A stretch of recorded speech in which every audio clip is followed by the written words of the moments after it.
All right, Psalms 15, verse 1. We'll do verse 1 to 5 for our first section. A psalm of David.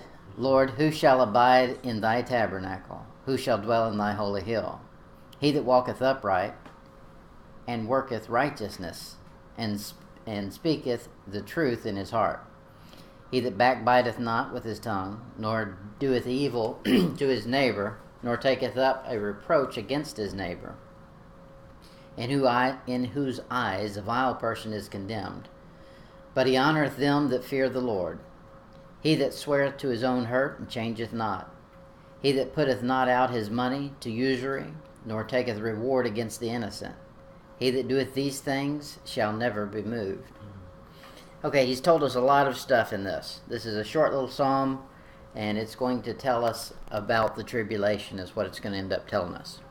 And it's all based on works. It's a faith-works system, just like the Old Testament was. It will be again in the tribulation. He says, in verse 1, who shall abide in thy tabernacle, thy holy hill? Okay, so where is this tabernacle and holy hill? In Psalms chapter 2, verse 6, he says, yet I have set my king upon my holy hill of Zion. Okay, so the holy hill is going to be Zion. In chapter 24, verse 3, he says, who shall ascend into the hill of the Lord? So there's something special about that hill. Who shall stand in his holy place? Okay, it's a holy place. Well, that's a lot more than just something physical. The context of this passage is this generation that's been seeking him. So, it's Jewish. The heathens don't seek him. In Psalms 24, verse 6,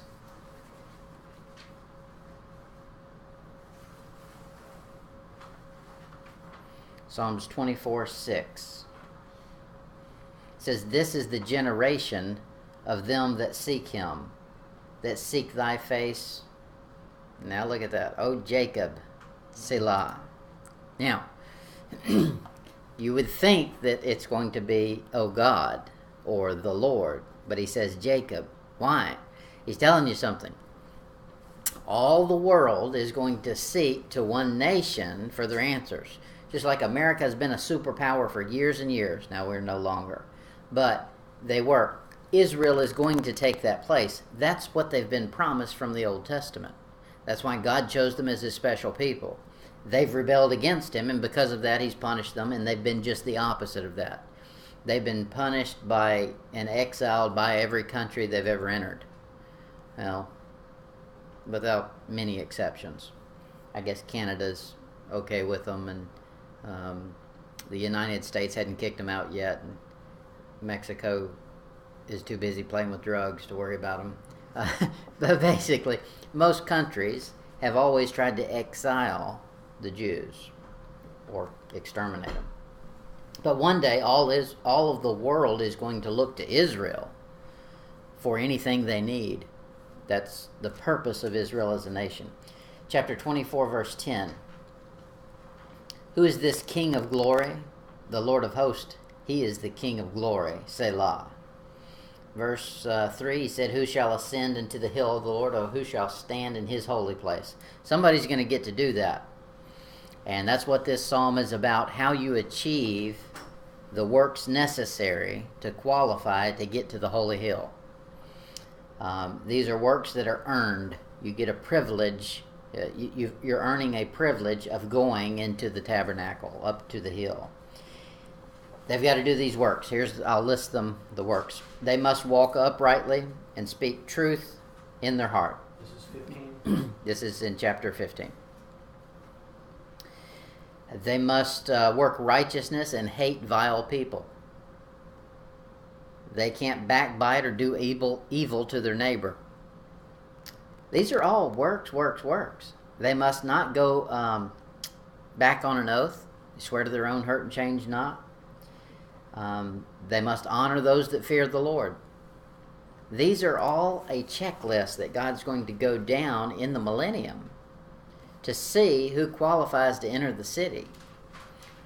There's going to be a bouncer standing at the door, and he's going to say, okay, what did you do here? What did you do here? Okay, you can come in and do whatever your business is in the city, or no. Those are the conditions of salvation or preservation for those in the tribulation going into the millennium. There will be a temple rebuilt in Jerusalem. That's what we're talking about. It's going to be in his holy hill, Zion. You find out about that. We don't have time to read it, but you find about that in Ezekiel 41 to 48. That's going to tell you about the temple that he's going to set up. He's going to give you the dimensions and everything. He'll give you more details in there than you can understand. He'll tell you this piece is going to be this big and this one's going to be that big. It's deep. There's a warning about doing works or not doing works in reference to the tribulation. In Matthew 24:13, Jesus tells the people very plainly that somebody gets to go in and somebody does not. And it's based on what they do or don't do. Our salvation is not based on anything we do or don't do. For us to be absent from the body is to be present with the Lord. In Matthew 24:13, but he that shall endure to the end, the same shall be saved. Well, obviously that's talking about someone who's going to make it through the tribulation. The crowd he's talking to right here didn't endure to the end because the tribulation hadn't started yet. So somebody can endure to the end. That's the people who will go through the tribulation. I won't be around for it, right? For in Hebrews chapter 3, verse 14. Hebrews is another book that deals with Jews. It's Hebrews. They're Hebrews. Right. Has nothing to do with coffee.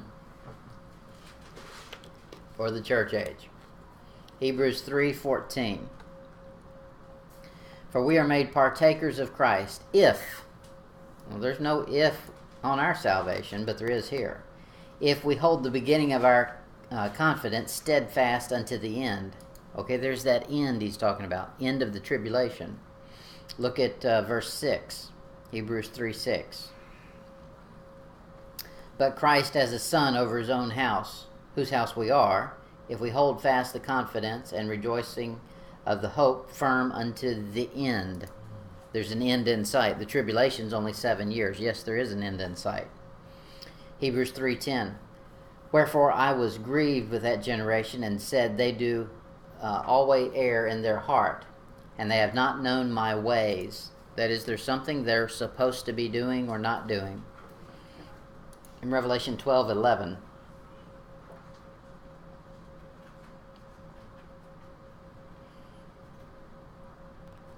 here's the group that gets to endure to the end. Revelation 12:11.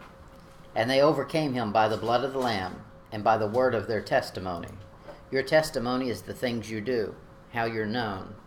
And they love not their lives unto the death. Okay, that's how you qualify in the tribulation. Chapter 12, verse 14. And to the woman were given 2 wings of a great eagle. The woman in that passage is Israel. That she might fly into the wilderness, where she hath a place, into her place, where she is nourished for a time, times, and a half a time, from the face of the serpent. So it's going to be very important that they follow all the rules and regulations. Now, it will be more, they'll have more incentive to do it because they can see the end is near. In Psalms 18:20,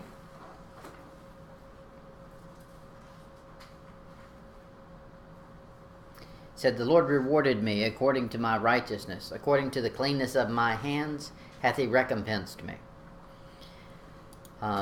We'll get into the prophetic side of that a little later, but in a sense, that's still true. God gives you what you earn. If you do good, he gives good. If you're going to be evil to him, he'll be evil to you. You get what you give him. Now, he does have mercy, so you can be wicked and ask for forgiveness and get it. But it's only when you admit your wickedness. In the millennium, the throne of God is on Mount Zion, in the hill. That's at Jerusalem. And the tribulation saints who survive to go through that to the end, that's enduring to the end, in Isaiah 2, verse 3. Isaiah 2, 3.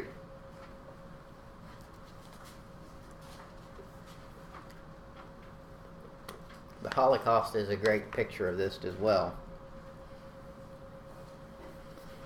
And many people shall go and say, Come ye, and let us go up unto the mount of the Lord, to the house of the God of Jacob, and he will teach us of his ways. And we will walk in his paths, for out of Zion shall go forth the law, and the word of the Lord from Jerusalem. That's enduring to the end. When they endure to the end, they say, hey, we made it. We're through. Let's go up to where we should be, the mount of the Lord, and learn something direct from him. Not a book, direct from his lips. All right, that was a long chapter. Chapter 16. Chapter 16. This is going to be a messianic passage where it's talking about the millennium. It's still all on the same subject. Mitcham of David, preserve me, O God, for in thee do I put my trust. O my soul, thou hast said unto the Lord, Thou art my Lord, my goodness extendeth not to thee, but to the saints that are in the earth, and to the excellent, in whom is all my delight. Their sorrow shall be multiplied, that hasten after another God. Their drink offerings of blood will I not offer, nor take up their names unto my lips. The Lord is the portion of mine heritage, and of my cup. Thou maintainest my lot. The lines are fallen unto me in pleasant places. Yea, I have a goodly heritage. This is, you'll see David speaking as though he's God in this passage. And you'll see it flip back and forth. Another good place that you see this same thing happen, this is prophetic. Because David is a prophet. And so many times you're going to hear him prophesy as though he's God speaking for God. Psalm 69, verse 8, you see it happen again. Psalm 69, 8. He says, I'm become a stranger unto my brethren, and an alien to my mother's children. Well, maybe not to David, but let's keep reading. For the zeal of thine house hath eaten me up. Obviously not David. And the reproaches of them that reproach thee are fallen upon me. When I wept and chastened my soul with fasting, that was to my reproach. Look at verse 21. They gave me also gall for my meat, and in my thirst they gave me vinegar to drink. That was Jesus on the cross. Verse 22. Let their table become as a snare before them, and that which should have been for their welfare, let it become a trap. That's the welfare that we have in America. Just kidding. Verse 23. And let their eyes be darkened that they see not, and make their loins continually to shake. Parkinson. Pour out thine indignation upon them, and let thy wrathful anger take hold of them. That's Jesus Christ on the cross. But David is speaking as though it's him, even though these things have not happened to him. You'll find that in many places.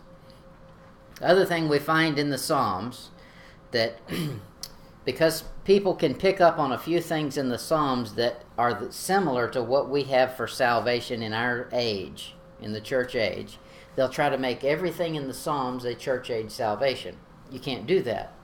But there are going to be types and pictures in the Psalms because David himself was given the sure mercies of David, which is how Paul explained our salvation. That is, he didn't lose it because he didn't do the right works. You find some foreshadowing in Psalms. Look at Acts 13:34. Acts 13:34.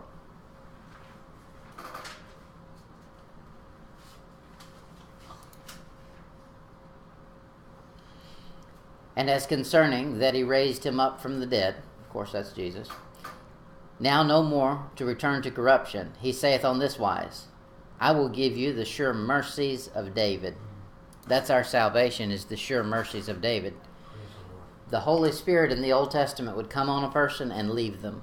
Would come on and leave them.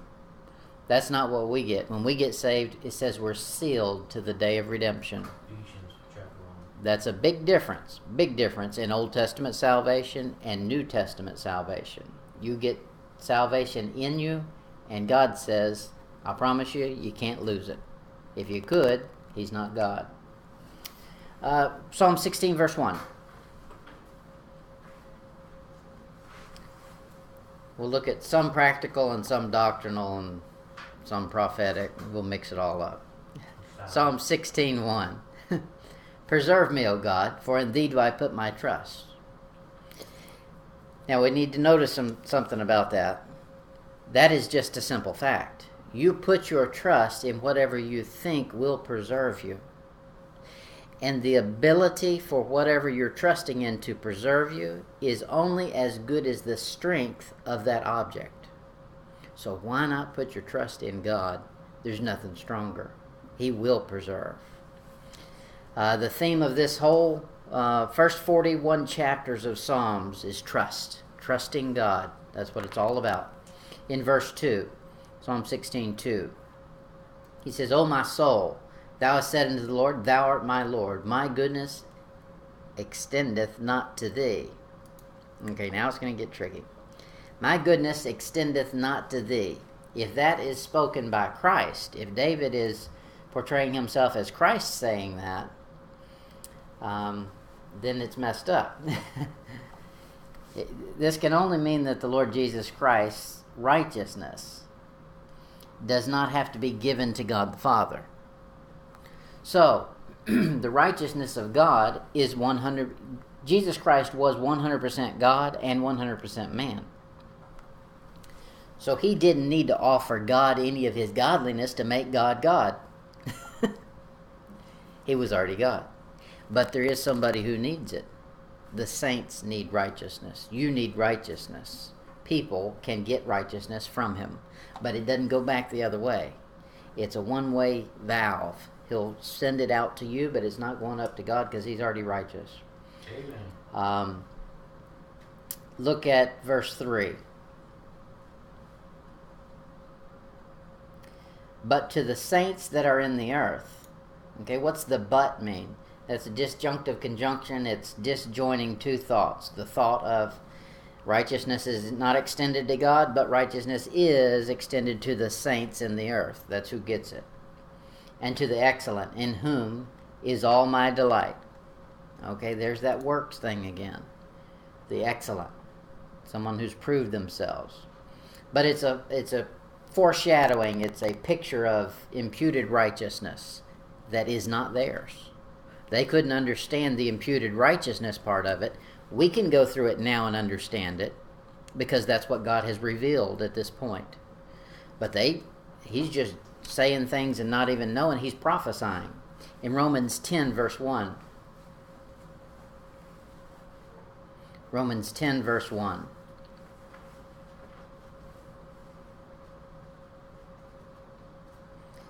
He said, Brethren, my heart's desire and prayer to God for Israel is that they might be saved. For I bear them record that they have a zeal of God, but not according to knowledge.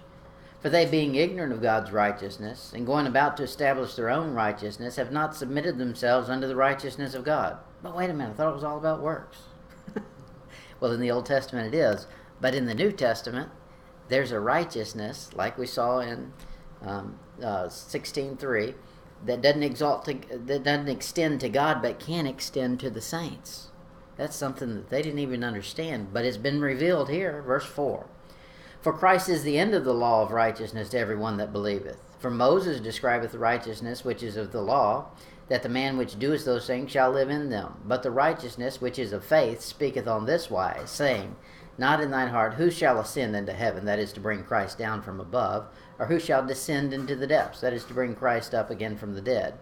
But what saith it? The word is nigh thee, even in thy mouth and in thy heart. That is the word of faith which we preach. Faith. That's something they didn't get. They had to exhibit faith or they would never have done the works. However, had they done works, they still would have been counted righteous in the Old Testament. So they had to bring a lamb, a spotless lamb, once a year to offer for their sins. They would do that. Now, in their heart, they might be thinking, this is a waste of time, but we all do it, and I'm going to look stupid if I don't, so here you go. That's not faith, but they fulfilled the work, so God honors His word and says, if you bring it, I will, I'll not remove, but I'll, what's the word I'm looking for? I'll give you remission of sin for 1 year. Next year, you need to do it again. But they may or may not have had faith, but they had the works. In the tribulation, it's going to be a double whammy. You have to have faith and works. But for us, all we need is faith. That's what he's saying right there. Psalm 16, verse 4. Psalm 16, 4. Would an example of that works be like in the Lord's Prayer where he said, you must forgive trespasses to be forgiven trespasses? Forgive us our sins even as we forgive those that trespass against us. Forgive our debts even as we forgive them that trespass against us, or something. Well, but that is the work that a lot of people are trying to apply to the age of the dispensation of grace, which gets so many people mixed up. Like I was really, really mixed up in. And matter of fact, I used to quote that, those that endure to the end. I had no idea. I thought it was talking about marriage. But anyways, that's an example of the works. You have to forgive a trespass to be forgiven a trespass. Where we forgive because we are forgiven. Right. We forgive, like the Muslims. I can't do nothing but feel sorry for them because they're facing the wrath of God. No matter what they are, God's turned this country over to them. But there's no reason to be hateful towards them. They are in a bind. Yeah. Now, I'm trying to get some, anyways, sorry, I'll see what's good here. Psalm 16, verse 4. Their sorrows shall be multiplied that hasten after another God. That's true. Now, life will tell you that through bad experience. But here in the Old Testament, he's going to tell you, in this passage, he's prophesying for the tribulation. If you're going to follow the God of this world, and Satan will be here as Antichrist in the flesh, and if you follow that God, your sorrows will be multiplied. Their drink offerings of blood will I not offer, nor take up their names unto my lips. And we covered all the verses, I think, last week on cannibalism, and that's where that blood comes into play. But I'll show you another explanation for it. Their drink offerings of blood will I not offer. Christ would not drink blood, nor would he offer blood. So for someone to say that the Lord's Supper is a sacrifice and it's blood, they've contradicted the verse. Because that's not what God would do. That's not what Jesus Christ would do were he here. So if you take that stance that I'm going to give you blood, that I can do some mystical magic and turn that grape juice into blood, then you've contradicted the Word of God. So the Catholics have it wrong. Yeah, they're also drinking wrath. Yep. There's going to be a drink that is literal blood in the tribulation. And we covered a lot of those verses. I'll try not to go over that again. Blood is a drink, something you can drink, has been forbidden under every dispensation. It's been forbidden before the law, forbidden under the law, and forbidden after the law. Here's the verses in it. Genesis 9:4. This is before the law. Genesis 9:4. Genesis 9:4. But the flesh with the life thereof, which is the blood thereof, shall ye not eat. Okay, don't take anything with blood. Now that's before the law. That's before Moses has come along. That's Noah right after the flood. During the law, under Moses, in Leviticus 17:10, it says, and whatsoever man there be of the house of Israel, or of the strangers that sojourn among you, that eateth any manner of blood, I will even set my face against that soul that eateth blood, and will cut him off from among his people. Okay, that's pretty clear. After the law, as in the age we're in now, Acts 15:20. Acts 15:20. This is when they're at the council at Jerusalem and they're deciding what things to tell new Gentile converts how to begin their Christian walk. He says, "But we write unto them that they abstain from pollution of idols, and from fornication, and from things strangled, and from blood." So there it is. 3 dispensations all say no blood, no blood. So if we're going to remember the Lord Jesus Christ, we're not going to say I'm drinking blood, or we're not going to say I've done some magical potion and turned grape juice into blood. He says to do it as a remembrance. The Catholics say to do it as a sacrifice. On a sacrifice, you cut something's throat, and it is literal blood. That's why they call it a sacrifice. We don't sacrifice Jesus Christ afresh every time we do the Lord's Supper. We remember what He's already done. Big difference. A drink offering is offered in Leviticus, and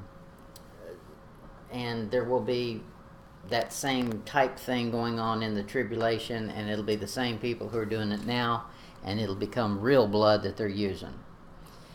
In Isaiah 65, verse 11.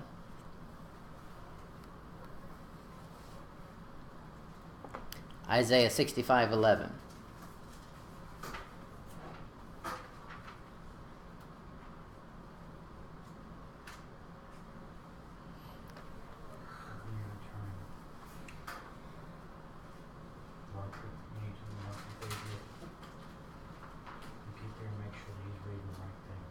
That's right, because I mess it up all the time. Isaiah 65:11. But ye are they that forsake the Lord, that forget my holy mountain, that prepare a table for that troop, and that furnish the drink offering unto that number. That is, they're going to be the drink offering. Chapter 6, verse 13. Isaiah 6:13.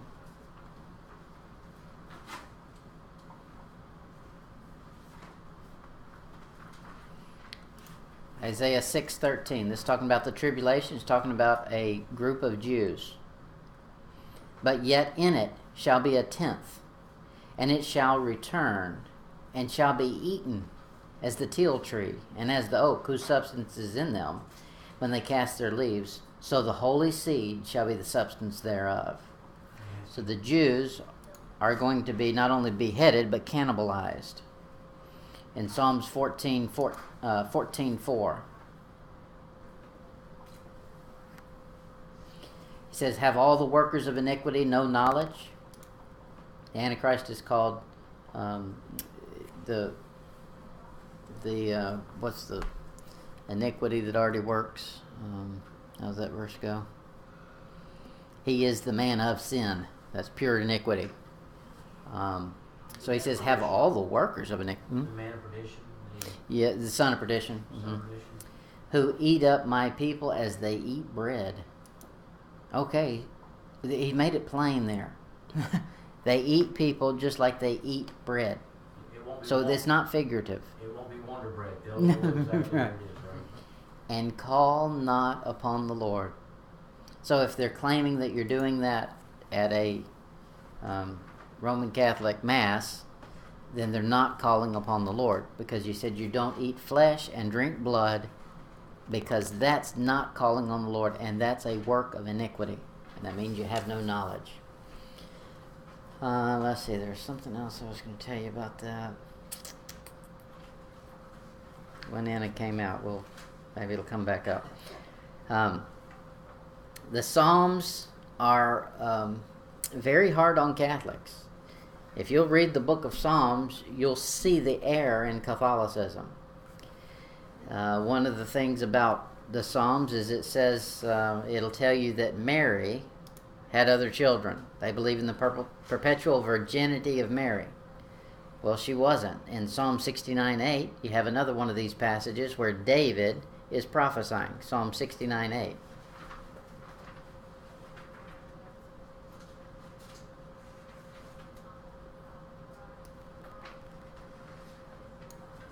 Psalm 69:8 says, "I am become a stranger unto my brethren, and an alien to my mother's children." Okay, she had children besides Jesus. You find that in the Gospels as well. They'll say, is not this Jesus? And we know his brothers and his sisters, and they name them. In Psalm 16:4, he said, their sorrow shall be multiplied that hasten after another God. Their drink offerings of blood will I not offer, nor take up their names unto my lips. All right, verse 5.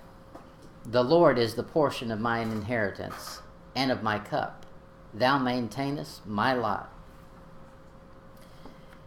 The Catholic priests will use verse 5 to prove the blood is something they can use while ignoring verse 4, which says Jesus wouldn't offer them blood. They'll take the cup out of verse 5 and use that to say he's talking about the Lord has a cup, and so the cup must be the wine, and the wine must be turned into blood. Well, that doesn't work, because if you look at the verse right before it, he says, don't drink blood. So it doesn't work. The cup means something else. Jesus Christ wouldn't offer blood after just saying, don't do it. Verse 6, he says, the lines are fallen unto me in pleasant places. Yea, I have a goodly heritage. The idea of the line here is a property line. We still call it a line, property line. It's somebody taking a measurement. He's taking a measurement. You get it in your Bible. It's the Garden of Eden. The property that he's given to Israel is not the property they have now, not the property they've ever possessed all at once. But he tells them from Ur of the Chaldees over to Goshen, north to Mount Ararat. It's a triangle space, 1,000 by 1,000 by 1,000. And that's the property line God has given to Israel. He's stretched a line on it, and he's got his eye on it. And he's going to give it to them one day. Ezekiel 42:16.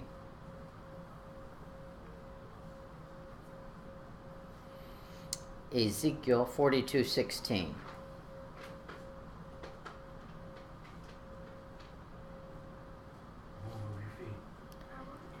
He measured the east side with a measuring reed, 500 reeds with a measuring reed round about it. So God's interested in some of these things that we wouldn't necessarily think he's interested in. But yeah, he wants to know, where's the property line? Okay, I'm going to measure it again. I just like that spot, so I'm going to measure it. He knows what's there. He doesn't have to measure it. He just likes doing it. Didn't he confront Job with one? Where were you when I dropped the line? Mm-hmm. Did he say something like that to Job? Mm-hmm. In Amos 7:17.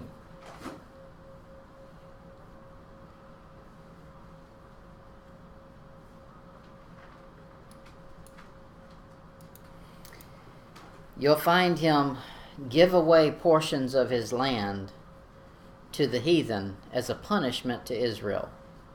But even when he's allowed someone else to take a piece of it for temporary time, not for long, when he's done that, he's still measured out the amount of land they can have.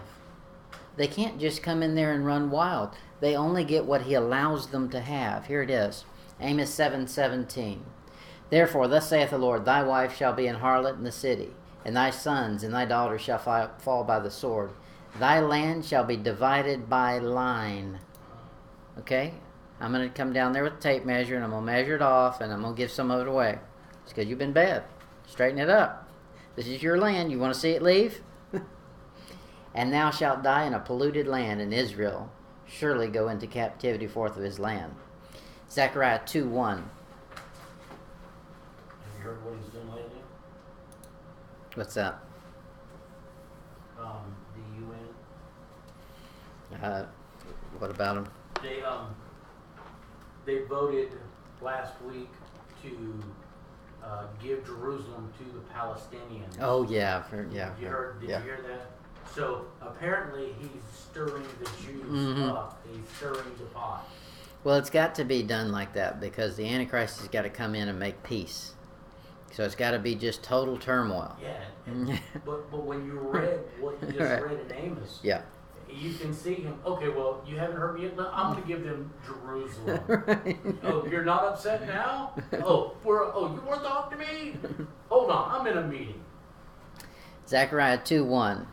I lifted up mine eyes again, and and looked, and behold, a man with a measuring line in his hand. So, one of the things God does is he does whatever he wants. Whatever he enjoys. And so, just like making us humans, he didn't have to make humans. He just wanted to do it. So he did it. One of the things he enjoys is he's got a piece of land over there that's very particular to him. And that piece of land is special. He says, that's my land. The rest of this earth, I'll let y'all do whatever you want to. But this one right here is my special spot. And I'll give it to whoever I want, and I'll take it right back to them. And he's continually coming down here, just measuring it. Yep, that's just the way I made it. Psalm 16, verse 6.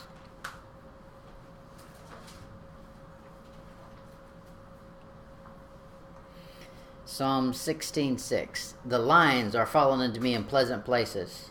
Yea, I have a goodly heritage. The goodly heritage here, you can look at this devotionally from several angles. And you can just take this chapter and find goodly heritage from it. The goodly heritage is going to be a body of believers. It's going to be the church age. You are going to be the inheritance of Christ. He's going to inherit you. You're going to be a bride. It's the angels who are in subjection to him in the millennium. Because there are angels who, in the tribulation, fall. But the angels that are in the tribulation or in the millennium don't fall. They're a heritage that remain true. The earth as a perfect creation, the way it was at the Garden of Eden. He's going to get that back. That's going to be something he inherits, a heritage of his. The literal land of Palestine, all the property line that he's measured out for Israel, it's going to go to the King, Jesus Christ. He's going to sit on the throne, ruling Israel and the world from Israel. And that's what he's going to inherit. David's throne, of course, he says that he's going to sit on David's throne in Jerusalem.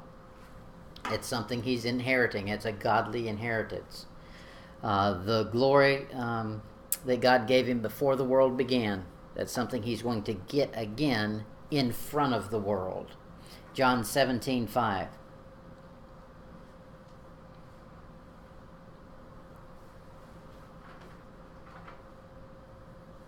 John 17:5.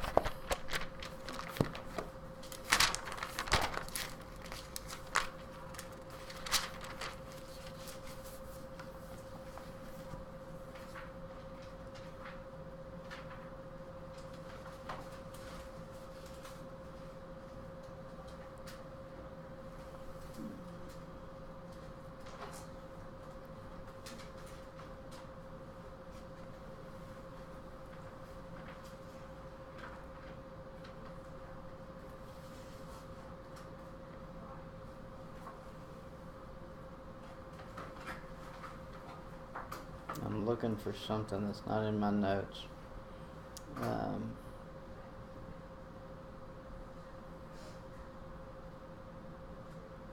Okay, 17:5. And now, O Father, glorify thou me with thine own self, with the glory which I had with thee before the world was. So he's going to get it, and it's going to be to the world. He's going to do a show and tell. In the millennium, he's going to say, look, y'all wanted to steal my glory as humans in the tribulation. He's going to say, y'all were trying to become God. You wanted to rule the earth, and you wanted to steal everything and claim you were the top dog. Well, I'm going to show you what one looks like. And he's going to come down with full glory and show it to him. They say that there's going to be no sun in the millennium. The reason is you don't need one, because Jesus Christ is there and he's going to be the light. It says the light of that city will be 7 times the brightness of the sun. That's the glory that's going to be revealed. Psalms 16, verse 7.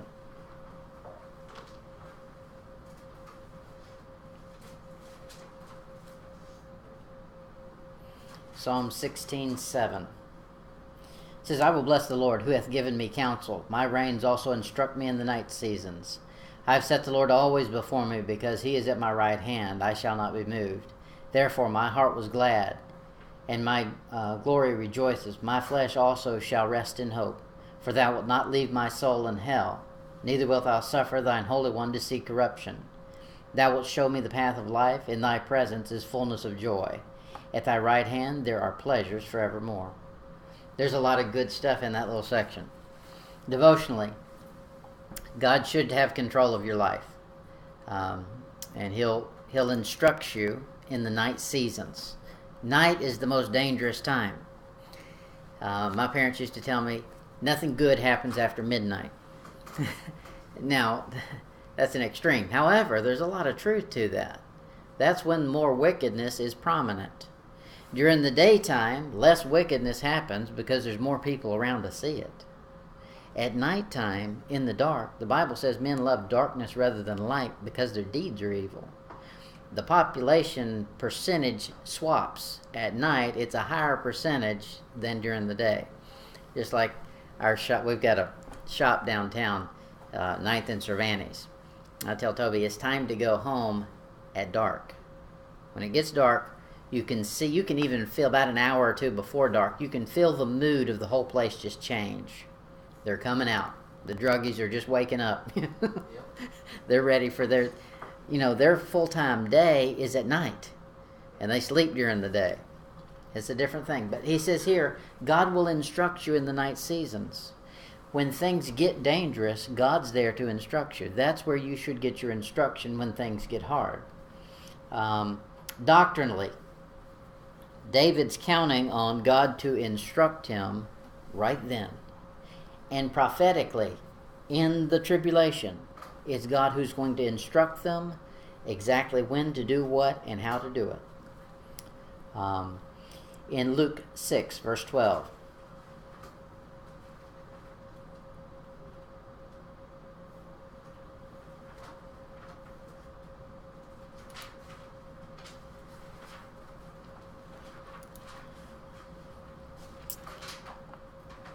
It wouldn't hurt us to do this. If Jesus Christ could do it, we can too. And it came to pass in those days that he went out into a mountain to pray. And he continued all night in prayer. Nothing wrong with that. You want some instruction? Life getting hard? Things getting tough? Maybe take the night and pray all night. Get some instruction from God. What would normally have been a night of the world, the world comes out at night, that's when they come alive. Turn it just the opposite. Make that night glorify God. Pray all night. Psalm 16, verse 8.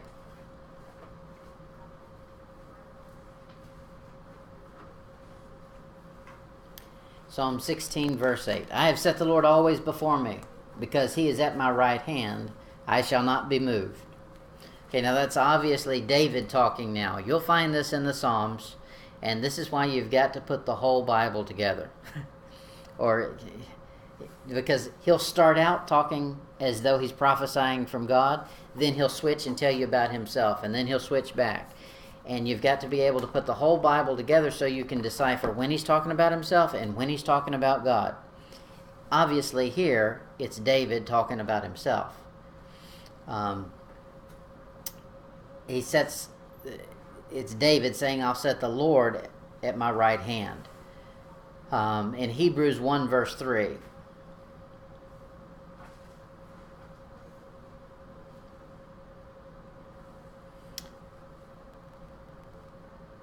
Christ wouldn't sit God the Father on his right hand. It's the other way around. So we know that's not prophetic. That's David talking about himself.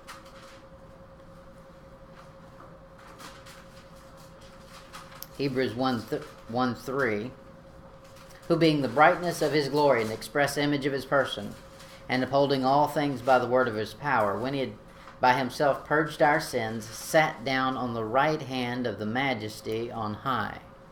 Okay, so Jesus Christ sat down on the right hand of the majesty on high.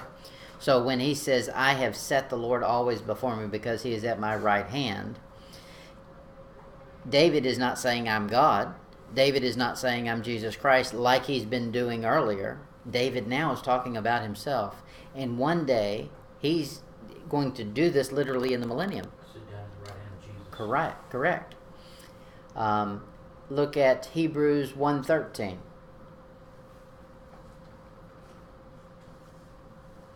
He's showing you how much better Jesus Christ is than anything that can be. He says, "But to which of the angels said he at any time, Sit thou on my right hand until I make thine enemies thy footstool?" Okay, so Jesus Christ is sitting on the right hand of the Father. It's not God sitting on the right hand. It's David talking about, I'm going to replay that same picture on earth. Jesus Christ will be ruling in the throne of David, and David will sit on his right hand for 1,000 years. Then things change. Hebrews 8, verse 1. Now of the things which we have spoken, this is the sum. We have such an high priest, who is set on the right hand of the throne of the majesty in the heavens. Jesus Christ is on the right hand of the Father. David will wind up on the right hand of Jesus Christ for 1,000 years. He will be a prince. And I don't have time to run all the references, but you can look that up. There's lots of references on it. After the millennium, David becomes the king, just like a prince is promoted to king. Look at Psalms 18.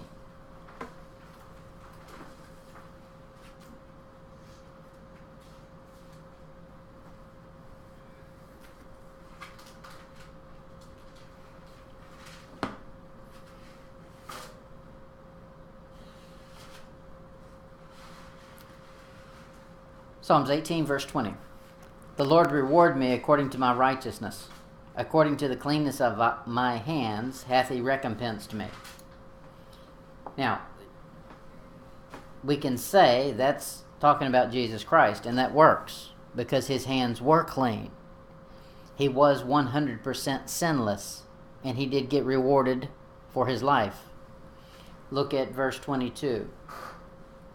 For all his judgment went before me, and I did not put away his statutes from me. Jesus didn't. I was also upright before him, and I kept myself from mine iniquity. Jesus Christ didn't have any iniquity. Can't be Jesus. See, you'll see part of it can be, part of it can't be. Verse 24. Therefore hath the Lord recompensed me according to my righteousness, according to the cleanness of my hands in his eyesight. With the merciful thou wilt show thyself merciful, and with the upright man thou wilt show thyself upright. So you've got to know all the scripture. You got to run the cross references. You got to find out, does this match 100%? If it doesn't match, where does it break? Okay, put all the pieces. The Bible's just one big jigsaw puzzle. It's done that way on purpose. We'd get bored if we read it. I can't read a book twice. The first time I read a book, I enjoy it. The second time, if I try to, well, now I'm getting older. I can read a book twice. I used to not be able to. I couldn't read it 3 times. After twice, I could remember what the plot was, everything, before I read it. And it was just boring to me. So one time is good. The Bible, I read it through 20 times last year. The Bible is a book that you cannot read enough because it's just like that. It's so deep. There's so many pieces that you've got to fit together. The first time you read it through, you've taken all the puzzle pieces and dumped them out on the floor. The second time, you started to notice colors, patterns. There's a border over here. And every time you read it through, you're finding a piece. Oh, I found a piece that fits that over there. And it's just like that. It's never ending. Psalm 16, verse 9. He says, Therefore my heart is glad, and my glory rejoices. My flesh also shall rest in hope. For thou wilt not leave my soul in hell, neither wilt thou suffer thine Holy One to see corruption. Well, obviously, that's not David. When was David in hell and didn't want to get left there? That's a reference to Jesus Christ. He says, My flesh also shall rest in hope, thou wilt not leave my soul in hell. Christ's flesh was incorruptible, could not corrupt. There's a reason for that, because he was sinless. The reason we die is because of sin. For as by one man sin entered into the world, and death by sin. So death passed on all men for the all sin. So the reason we die is because we're sinful. Jesus Christ was not sinful. So, he gave up his life, but his flesh would not corrupt. Let's see some things about it. Jonah is the picture of Jesus Christ in the grave. He says so himself. We'll look at it. Jonah 2, verse 6.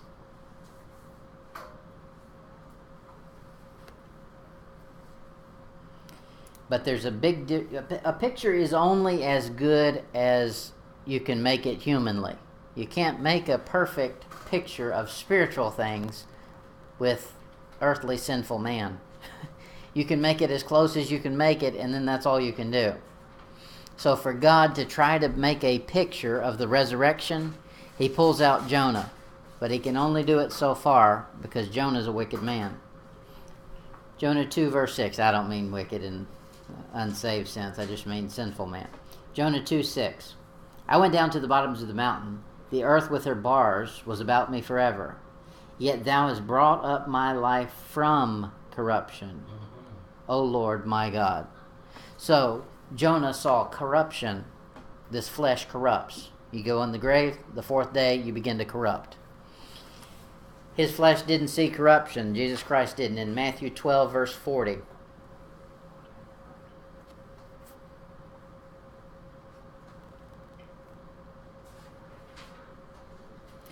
Matthew 12:40. He says, for as Jonah was 3 days and 3 nights in the whale's belly, so shall the Son of Man be 3 days and 3 nights in the heart of the earth. So Jonah was the picture. However, he couldn't fit the picture exactly. So we're going to find the same thing in Psalms. Psalms we'll see where he starts to prophesy about God, and he'll use himself as the picture of it. But then he can only go so far, and then he'll stop and he'll switch back to just talking about David, because we can't. God is perfect, and there's nothing perfect on this earth that you can compare him to. So we just do the best we can, and that's what you'll find. Devotionally, you can say several things. Who is holding the reins of your life, as in the control? In verse 7. Let me get back to my passage. In verse 7. Psalms 15:7. 16:7. He says, I will bless the Lord who hath given me counsel. My reins also instruct me in the night season. That is, he's guiding me. When you ride a horse, you got reins, and that's how you control him. Is God controlling you? He'll control you in the night season when it gets dangerous. That's when you need him. Who's holding your reins? Is it the devil or is it God? There's only two people that control. As much as we want to think it's us, we've yielded ourselves to the control of something, either God or the devil. It's that simple.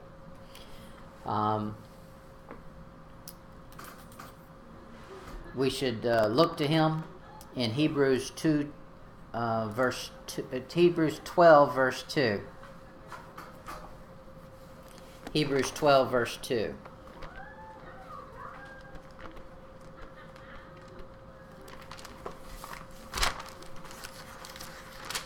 Hebrews 12:2 says, looking unto Jesus, the author and finisher of our faith, who for the joy that was set before him endured the cross, despising the shame, and is set down at the right hand of the throne of God. Okay, so we need to keep him ever close so we can see him.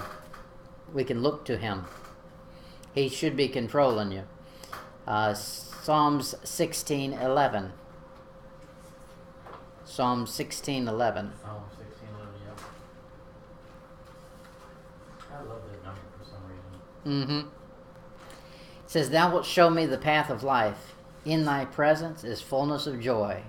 At thy right hand there are pleasures forevermore. That's a good verse. Everybody wants pleasure. We do. We just usually want the wrong kind of pleasure. He says, in my presence, that's what I'm going to give you, is joy and pleasure. And it's not temporary. It's forevermore. So go get you some. Since the pleasures are forevermore and not for a season, then we might as well get them from God, because he can give eternal things. Nobody else can. He's the only one that can. Now it's going to cost. There's works involved. They used to say no pain, no gain.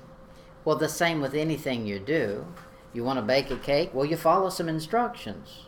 God's laid out some instructions. You want pleasures forevermore? They're at my right hand. They're in my presence.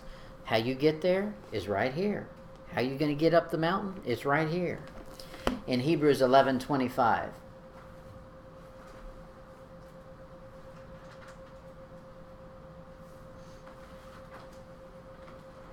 Hebrews 11:5.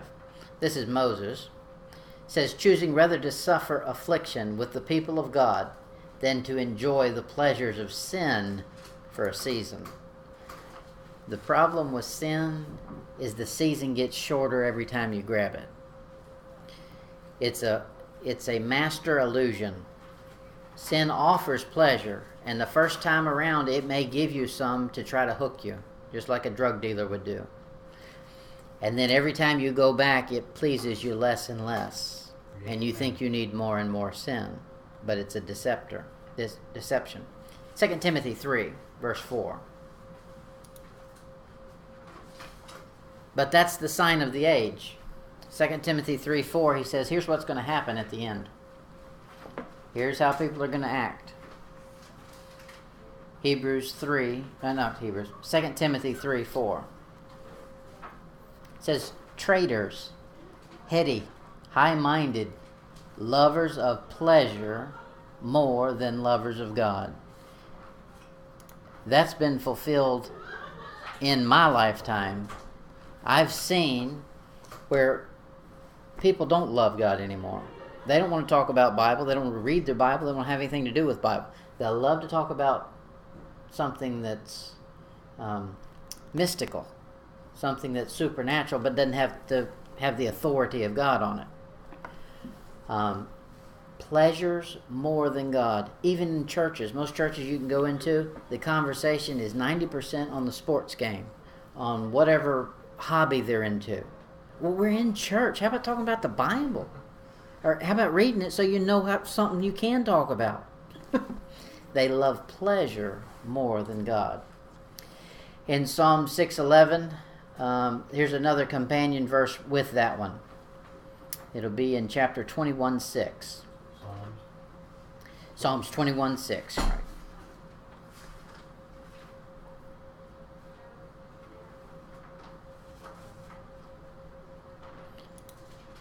Psalms 21:6. The world does not have peace and it does not have joy. It can't. It gives happiness, and that is just what the word means, happiness. So it depends on your happenings, what's happening right now. Well, the problem with happenings is they change all the time. So if you're dependent on happiness instead of joy, then you're dependent on everything that happens around you. In Psalms 21:6, he says, for thou hast made him most blessed forevermore. Thou hast made him exceedingly glad with thy countenance. Well, you're going to get his countenance the more you get in his word, the more you see Jesus Christ, the more you understand about him. Guess what the result in that is? Exceeding glad.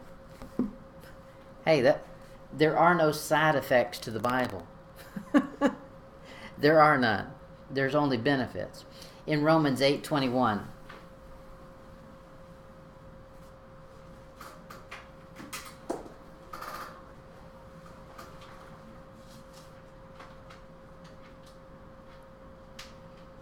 he says, Romans 8:21, because the creature itself also shall be delivered from the bondage of corruption into the glorious liberty of the children of God. The great thing about the millennium is this. When we get to heaven, we're going to be 100% like him. He says when we see him, we'll be as he is. 100% perfect. So guess what? You won't have to have checks and balances. You won't have to control your mind. Hey, what are you thinking about? Straighten it up. Where are you looking? You won't have to do any of that. You will automatically do what's right. That's where we're heading. We should begin to prepare our life in that vein. Now, it's not going to be natural right now. One day it will be. One day it will be. And that's one thing that'll make heaven heaven. Amen. All right, that's it for tonight.